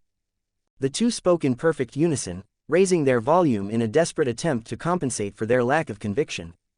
But the guilty flicker in their eyes, the subtle avoidance in their glances, betrayed the truth. They had arrived long ago, and had been thoroughly enjoying the show from above.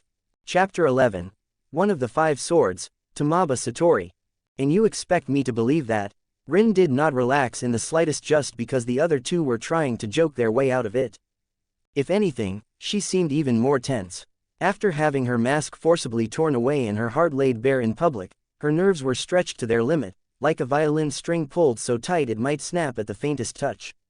Any small disturbance now risked triggering an excessive reaction. This wasn't simple oversensitivity, it was an instinctive stress response born from extreme insecurity. When someone grows accustomed to hiding inside a shell and that shell is suddenly shattered, even a gentle breeze feels like a freezing wind cutting against exposed skin. Because of that, Rin sensed something else in the air. Aside from Mary and Warabi, and her bear, there was another presence. More concealed, yet one that stirred a primal discomfort. It wasn't like Amu's direct, unhidden gaze. It felt more like being watched by a cold-blooded predator. If you truly rushed over to provide support, Rin said coldly, then why were you hiding? And another thing, come out, or would you prefer that I drag you out myself? Her clear eyes, no longer shielded by a mask, flashed sharply as she pointed her blade toward a pile of old gym mats stacked in the corner outside the gymnasium. The moment she said that, Mary, who had been dusting herself off in an effort to maintain her elegance, froze. Hey, Onagawara, what's wrong with you? We're not suspicious people. We're fellow enforcers of order at the academy. We sensed an unidentified intruder and came to confirm the situation, that's all. Thinking Rin was accusing her, Mary flushed red and quickly fell back on official-sounding rhetoric to cover up the fact that she had, in fact, been eavesdropping. After all, she prided herself on grace and refinement. If word got out that she had been hiding in a corner like some creep, secretly listening in, how would she ever survive at the academy? That would be social death. Exactly, Warabi chimed in, rubbing her still-itching ankle while waving her short staff in exaggerated agreement. We weren't eavesdropping, that was tactical concealment. Tactical, okay. And besides, Onagawara, are you so shaken that you're imagining things? There's nobody there. Indeed, the place Rin pointed at was nothing more than a stack of old gym mats. There wasn't even a shadow. For a brief moment, Mary and Warabi wondered whether Rin had truly become overly jumpy after everything that had just happened. Then, a light, airy voice drifted out from behind the mats. There was no panic in it, no embarrassment at being discovered. Instead, it carried a teasing tone, like someone who had intentionally allowed herself to be found in a game of hide-and-seek. Oh my, so I've been discovered. Without any further attempt to hide, a girl with long emerald green hair stepped calmly out from the shadows behind the stacked mats. She wore a neatly pressed uniform, and her face bore a gentle, harmless smile. Gentle and perfectly composed, it looked almost like an expression painted onto a mask. She appeared innocent, almost absent-minded. Tamaba Satori, the final member of the Tenka Five Swords, and perhaps the most inscrutable among them.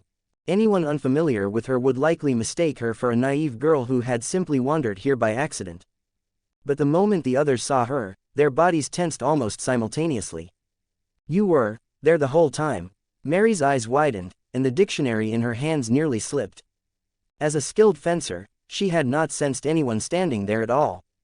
I've been here the entire time, Satori replied lightly, scratching her head, her smile unchanged.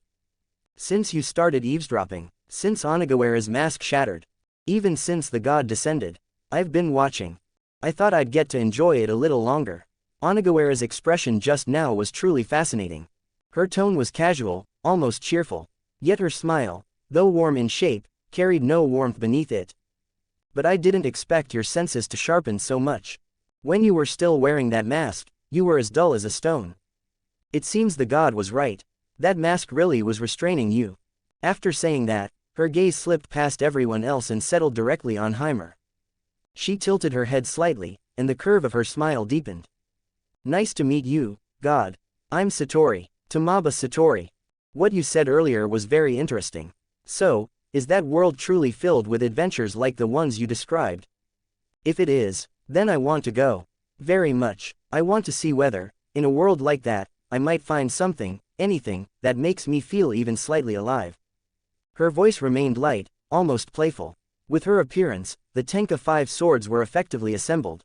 Onagawara Rin, Kikakuju Mary, Hanasaka Warabi, Tamaba Satori, Tsukuyo Inaba, and the already aligned empress, Amu Karukiru. The academy's strongest fighters now stood together. If ordinary students were to witness this scene, their jaws would surely drop. After all, these were people who rarely saw eye to eye. Seeing them stand together in the same place was almost miraculous. Faced with Satori's almost unsettling enthusiasm, Mary finally broke. Clutching her thick dictionary tightly, she glanced uneasily at Heimer, then at the others. Hey, are you serious? About going to another world? Isn't that obviously dangerous? Her voice sounded dry. Moments earlier, the rush of ambition had set her blood on fire. But now that the heat had faded and reason returned, anxiety crept in. Right, Warabi spoke more softly this time. If we really go, can we come back? That question struck at the heart of nearly everyone present, except perhaps Amu and Satori. Even Onigawara Rin felt it. She wanted to grow stronger. She wanted to move beyond her past. But that didn't mean she was ready to sever all ties with this world. Her life was here. Her past, however imperfect, was here. To abandon everything and step into an entirely unknown world. The cost was enormous, large enough to make anyone hesitate. Heimer, however, did not look disappointed. If anything, their hesitation was natural. Not everyone was like Amu or Satori. This was the truest reflection of humanity. People long for distant horizons and dream of breaking free from stagnation.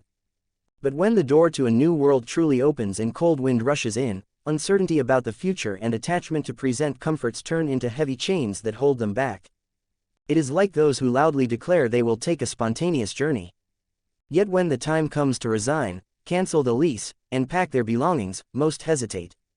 They worry, and in the end, they quietly slide the suitcase back under the bed. Burning one's bridges has always been a trait possessed by only a rare few. Chapter 12. Swinging a blade at the coward within. I can. Since I'm the one taking you there, I can naturally bring you back as well. Traveling between this world and that one is not particularly difficult for me. Facing the mixture of hope and unease in their eyes, Heimer gave a clear answer. The tension in the air immediately loosened. Warabi let out a long breath and patted her chest in relief.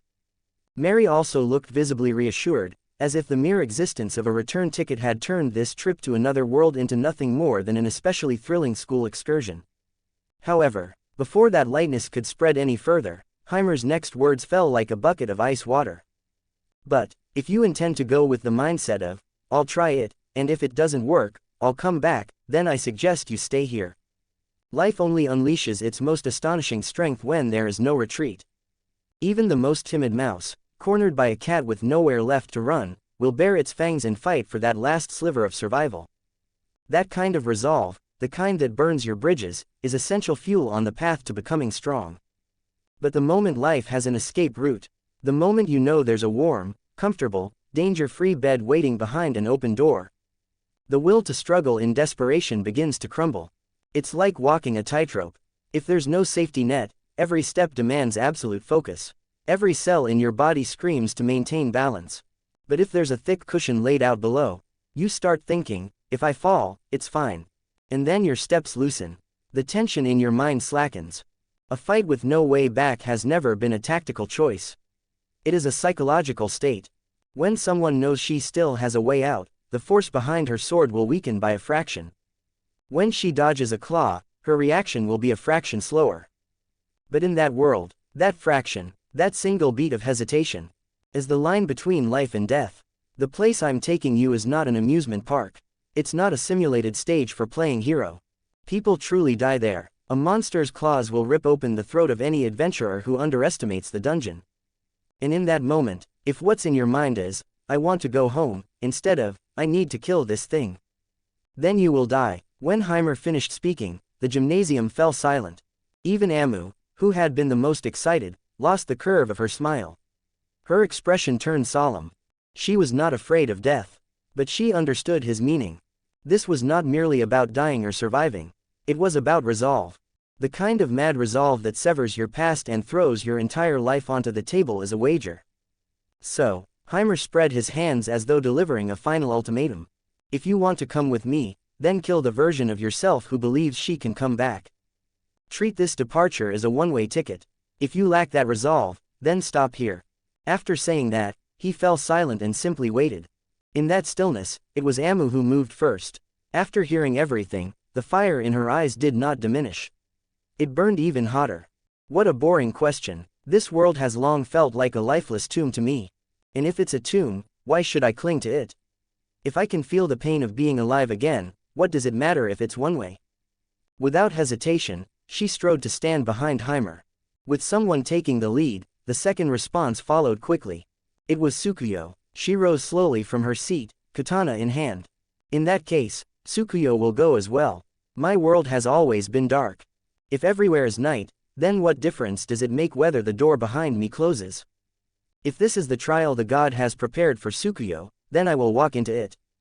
and if I can hear a different kind of wind, that alone will be enough. With that, she opened her sightless crimson eyes and stepped forward to Heimer's side. In the blink of an eye, two of them had made their choice. Satori tilted her head at the sight, and for a fleeting moment, the artificial smile on her face faded. But it was quickly replaced by one even brighter, and far more dangerous. If everyone is this interested, she said lightly, wouldn't it be a shame for me to miss out on something so fun? And besides, a game without an escape route is much more exciting, isn't it? She skipped forward cheerfully and took her place at Heimer's other side. One after another, they declared themselves. Now, among the 5 swords, only Rin, Mary, and Warabi remained where they stood. The pressure intensified, time seemed to slow for them. Each second stretched unbearably long. Mary clutched her dictionary tightly, her gaze shifting between Heimer and the others. This was her familiar campus. Her comfortable, well-practiced life as a young lady. It might have been dull, but it was safe.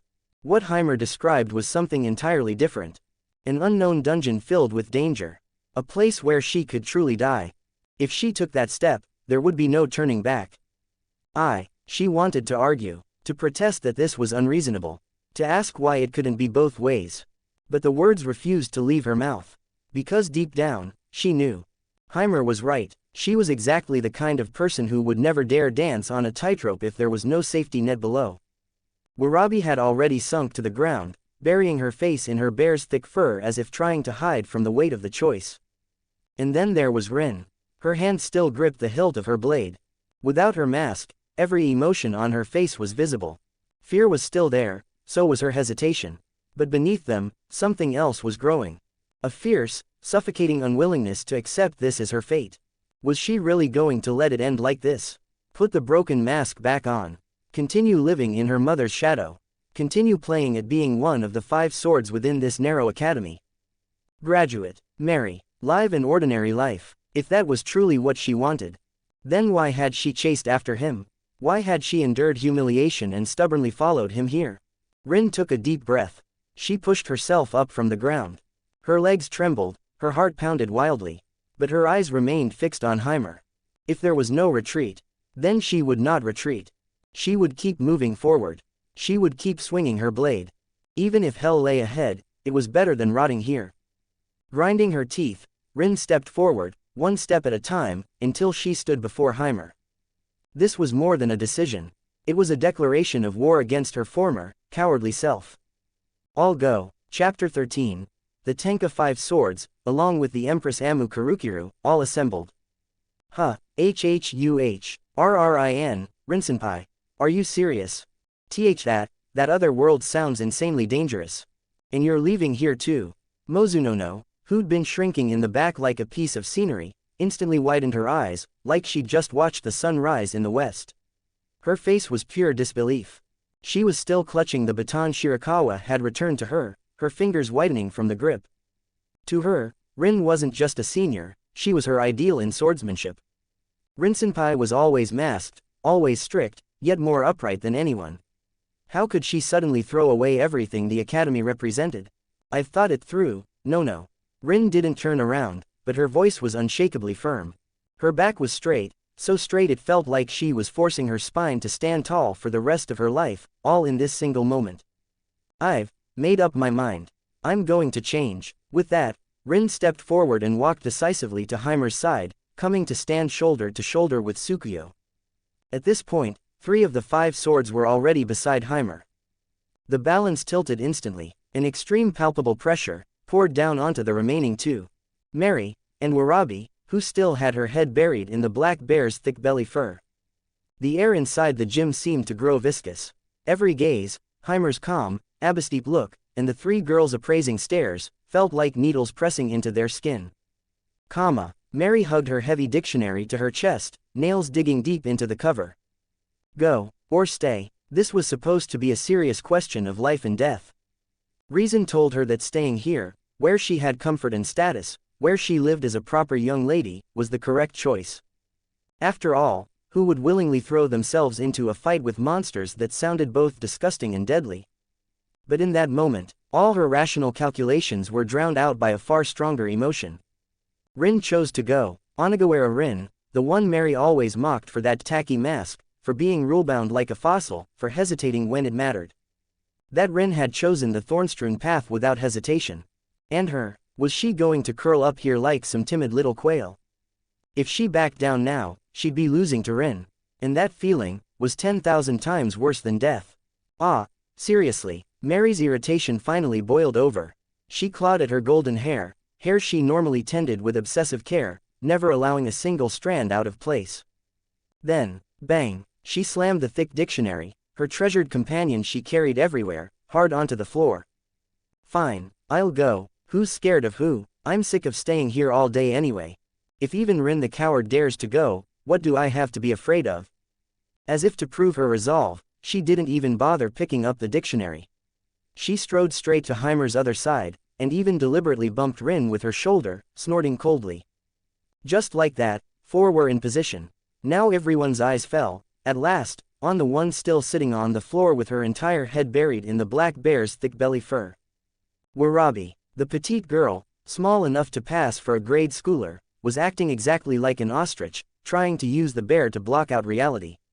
Muffled mumbling drifted out. Should I go? Should I really go? It sounds so scary. I'll die, right? I'll definitely die. But Warabi couldn't help lifting her head slightly out of the dense fur, revealing a pair of timid, watery eyes. She carefully swept her gaze across the 4 who had already gathered beside Heimer. Amu looked down at her from above. Mary held her chin high. And even Satori was smiling at her with that sweet, tilted head expression, like she was saying, "Oh my, so Warabichin is the one being left behind." If nobody else was going, then even if just one person stayed with her, she would have raised her hand first and voted to remain. But now, everyone else was going. Was she really going to be the only one left behind? Hiss. Fine, I'm going too. I'm going, okay. With that decision made, Warabi sprang to her feet and stomped hard, like she was forcing courage into her own bones. Then, still trying to psych herself up, she turned to the black bear, who was staring blankly. If everyone's going, don't you even think about running. She pulled the thick chain around the bear's neck. You're coming with me too. If we die together. Row. The bear let out a miserable, unbelieving wail. Its little black bean eyes stared at its owner, this owner who was unreliable, sure, but at least used to care about animals. The bear's face practically screamed. Are you sick? Please spare the bear, it only came to watch. Why was it being dragged along as cannon fodder? Wah, and yet, even as it dug its claws into the floor, carving deep grooves as it cried pitifully. In the end, it was still helplessly dragged right up to Heimer. And so, the Tenka 5 swords, together with the Empress Amu, were fully assembled. Watching their grim, martyr-like expressions, like they were about to march to an execution ground, Heimer couldn't help shaking his head, exasperated. All right, fix your faces. Why do you all look like that? I said it's a world with no retreat.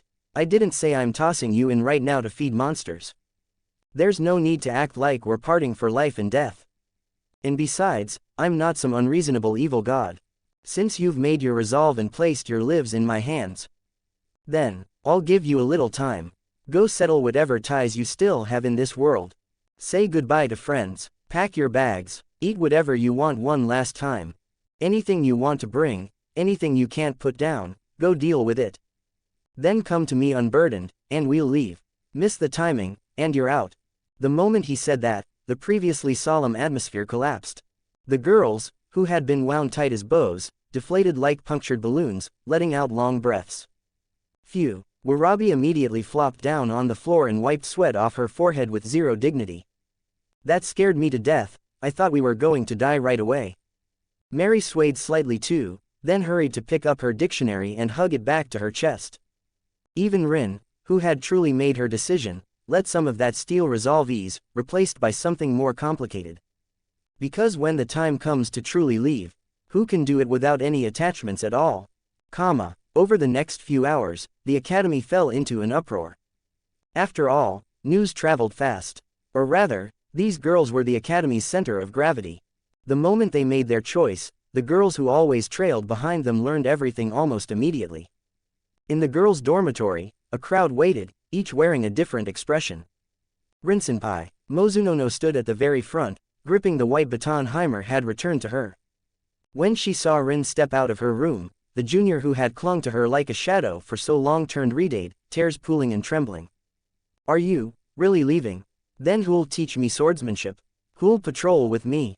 Without you, I can't do it alone. Rin stopped and looked at the junior who had depended on her all this time. She sighed, reached out, and gently patted Mozunono's head, her gaze complicated. No, you're not a little kid anymore. You're a swordswoman of Jikishinkajiryu too. A swordsman can't hide behind someone else forever. Since you're already a candidate for the next 5 swords, you have to learn to stand up on your own. My sword has found a new direction. And you need to find your own path. The academy, I'm leaving it to you. This is a trial, and it's also an opportunity. Elsewhere, Ubaragasaki Choka had wrapped herself in her whip like a cocoon, trying to stop Mary from packing. Lady Mary, you can't abandon me. Without your elegant guidance, my whip technique will turn into limp noodles. Shut up, Choka, Mary yelled as she crammed skincare products and odd bottles of rapier maintenance oil into her suitcase. I'm going to conquer another world. I'm not going on vacation. And besides, if I don't go, you'll be a follower forever. Stand up straight, don't embarrass me. As for Warabi, she was surrounded by her people. Her subordinates, the 3 beast warriors. Toko Tsunami held an iron fan, worry on her face. Tanukihara Kanue had a pencil tucked by her ear, her twin batons tapping unconsciously. Saruwatari Nico pushed up her goggles, gripping an adjustable wrench tight. Boss, you're really not taking us. We're the 3 beast warriors. We swore to follow you forever. Idiots, that place is dangerous. Warabi snapped back, then pointed behind her at the black bear, Kubo, who was currently licking the fur of a fluffy little bear cub. And I'm not just going myself. Kubo is going too. And Kubo's kid, this little newborn, he's coming too. If Kubo and I leave, someone has to stay here and watch the place, right? Otherwise, what if the boys revolt? You 3 keep an eye on everything. And when I become a great hero, I'll definitely come back to see you. Chapter 14. The 5 Swords and the Empress set off, Orario. Watching the 3 subordinates who'd been causing trouble at her heels all this time, Warabi sniffed hard and put on the full, boss, aura. Did you understand? Yes, boss. Looking at their boss, whose eyes were clearly red, yet who was still stubbornly trying to look cool, the 3 beast warriors nodded hard. Their voices were perfectly in sync, and trembling with the edge of tears. And, in another secluded corner of the academy, the shadow beneath an old tree was so thick it looked like ink that could never be diluted. Satori was squatting under that shade, idly toying with several poisoned blow darts. In the darkness behind her, a small short-haired figure, Masogi, stood silently. Are you really going? Masogi's voice was hoarse, the worry in it impossible to hide. That world might be even more brutal than he says. Brutal. Satori paused, tilting her head. Her smile remained innocent and pure, yet it carried a chill that made spines tighten. And this world isn't brutal. It's just that the knife is hidden beneath the smile. And besides, Satori rose and brushed dust off her skirt. If I leave, won't you finally be able to stop being that shadow, big sis? You can be the real Satori again, or you can be Masogi again. Isn't that interesting? Masogi fell silent. After a long while, she finally spoke again, so softly it nearly scattered in the wind. Come back alive. Of course I will. Satori narrowed her eyes into a smile, waved once, and turned away. At the same time, Aichi Coexistence Academy, its highest floor. The principal's office, the room that symbolized the academy's absolute authority. A faint, indescribable fragrance of tea lingered in the air. I truly apologize, God. This happened so suddenly. Our academy is remote, and we had no time to prepare refreshments worthy of your status. This crude offering, please don't take offense. The woman speaking was the academy's principal in name, Fujibayashi Yukino. She wore a sharp, dark purple bob and a perfectly tailored business suit. Her usual composed, ironclad, woman in power, demeanor had vanished without a trace. Hands folded before her, she bowed slightly, so controlled it felt like she was even deliberately slowing her breathing. It's fine, I came uninvited. As an unasked-for guest, it would be poor manners to criticize the host's hospitality. Heimer didn't bother with the trivialities of tea. He took a light sip, then set the cup down. The crisp clink of porcelain against the saucer made Yukino's shoulders twitch. And besides, Compared to the tea, there's something else I care about more. My purpose here, and the matter of taking those children with me. Principal, you've already told that child what happened here, haven't you? That child. The moment the pronoun left his mouth, Yukino's breathing stalled for a fraction of a second. Of course she knew who Heimer meant. Narukami Kaharu. Inaba Tsukuyo's half-sister. A prodigy who wielded koyo. At the same age Tsukuyo had been, she had defeated her own birth mother and forcibly seized the title of second seat, a genius swordswoman. She had mastered koyo's two great instant kill techniques, Thunderflash and Thunderclap, to a terrifying degree. A thunder god that countless swordsmen feared at the mere mention of her name. More than that, although Kaharu was enrolled elsewhere, she was tied to Aichi Coexistence Academy by countless threads. In many ways, the Academy's current system existed because Kaharu had pushed it forward. Her purpose, to use this academy as a massive breeding jar, hoping that through cruel slaughter, a single strongest venomous insect would emerge as the final survivor. Yes, Yukino lowered her head, her voice tightening slightly. Lying in front of a god was nothing but stupidity. When you descended, she sensed the anomaly immediately. I reported the situation honestly. And she said. Yukino hesitated, as though choosing her words carefully. She thought it was interesting. Because, if even a god has taken interest in her, poison insects, then it means her judgment was correct. Poison insects, how presumptuous, to treat lives of infinite possibility, as bugs. And yet, it doesn't matter. Heimer didn't care about that phrasing at all. Because, from the moment humanity crawled out of caves, the instinct to compete had been carved into its genes. Society, school, on some level, weren't they all just jars in different shapes? Living in groups gave weaker individuals the right to survive. But it also built a bigger jar around them. Like placing 100 venomous insects into a jar, when the fighting ends, the one left alive will be a monster steeped in every poison. Survival of the fittest. No matter how many layers of civilization you drape over those words, the blood-soaked cruelty at the core never changes. Narukami Kaharu had seen through that, so she fanned the flames, trying to develop the strongest poison bug. Heimer didn't dislike it, he admired it. Speaking of which, before I descended to this world, the list of candidates I deemed suitable did include a few names beyond the ones you see now. And among them, her name was there. But, this time, I'm only taking these few. Heimer glanced at Yukino with meaningful calm. As for her, if she wants to see a different landscape, tell her to prepare herself. The next time I descend, I want to meet her. I want to see what kind of surprise the greatest poison bug can bring me. At those words, Yukino jolted. Even with her head lowered, you could see her folded hands tense. A flash of shock crossed her eyes, quickly swallowed by something deeper, reverence. Yes, I will relay your will to her exactly as you've spoken it. With that, Yukino bowed deeply. A while later.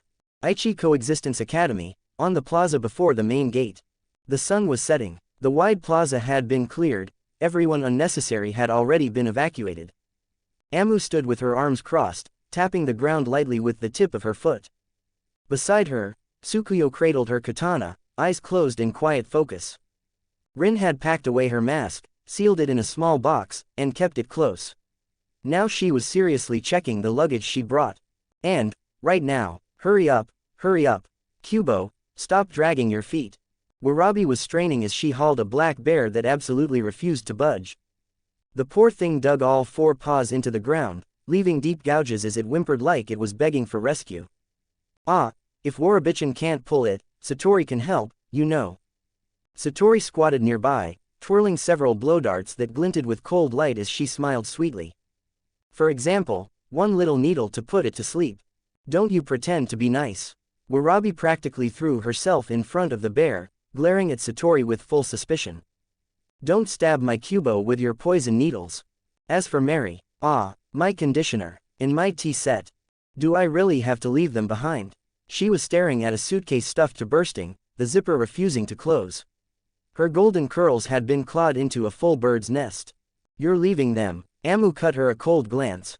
Other than weapons and necessities, throw away all burdens. We're going to slaughter, not picnic. But, Mary tried to protest. When suddenly, an invisible pressure descended.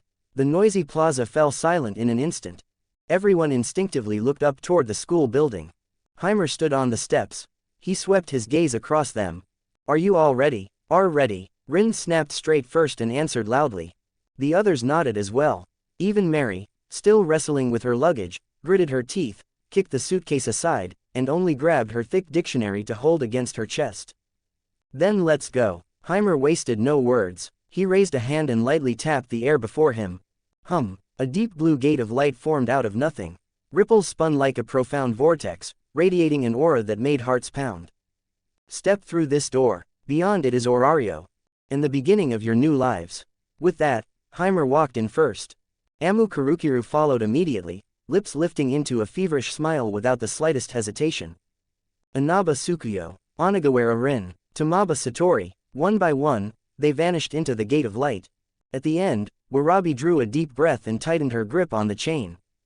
Come on, Kubo, Awu. The bear let out a miserable howl, utterly dead inside, hugging its cub as it trudged forward. One girl and two bears plunged into the light, as the gate swallowed the last of them. The next moment, the wind stilled and the clouds scattered. All that remained were a few fallen leaves rolling across the empty plaza, and the abandoned suitcase left by the roadside. By the principal's office window, Fujibayashi Yukino watched the now vacant square. Somewhere below, Ubaragasaki Choka quietly slipped onto the plaza and dragged Mary's luggage back toward the girls' dorm. Chapter 15. WWWHAAA. We agreed to be lazy freeloaders together.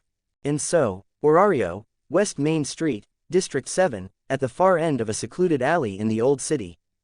Inside Heimer's temple, the previously silent space suddenly rippled with violent distortion. Immediately afterward, a flash of light appeared, and a crowded group materialized out of thin air, instantly filling the already cramped second-floor hall. Ow, don't push, my dictionary, Awu, who stepped on Kubu's paw. After a moment of chaos, the girls finally managed to steady themselves and began looking around. This is a temple. You said we were going to struggle and work hard. But this is a little too much struggle, isn't it? Mary widened her eyes as she looked at the peeling walls, the chandelier that looked like it could fall at any moment, and the pile of miscellaneous items stacked in the corner that had clearly been sitting there for a long time. Be quiet, Amu coldly rebuked her. She did not concern herself with the shabby environment. Instead, she immediately walked to the window and looked outside through the dust-covered glass. The window creaked open. Outside, the massive Babel Tower pierced the sky, and the bustling streets were filled with people coming and going. All kinds of strange races moved about, beast folk, dwarves, elves. Even at a brief glance, one could see demihumans with animal ears carrying enormous battle axes, dwarves with long beards laughing loudly while carrying sacks of ore, and slender elves weaving through the crowd. An atmosphere filled with exotic vitality rushed in with the wind. So this is another world. Amu lightly brushed the window frame with her fingers, and the light in her eyes grew increasingly intense. It really is different. Rin stepped forward as well, watching a group of armored adventurers pass below, their bodies radiating the scent of blood. There were no pretentious academy rules here. Everything openly displayed the beauty of power. Tsukuyo stood in the center of the hall with her eyes closed, listening carefully. The sound of the wind, the vibration of the earth. And there's something subtle flowing in the air, something that seems hidden yet present everywhere. She reached out as if trying to grasp something invisible. So this is the world the gods spoke of. Tsukuyo tightened her grip on her blade, her body subtly tensing. The environment might look worn down, but she could sense that even an ordinary passerby outside carried an aura that could not be underestimated. This truly was a world of the strong.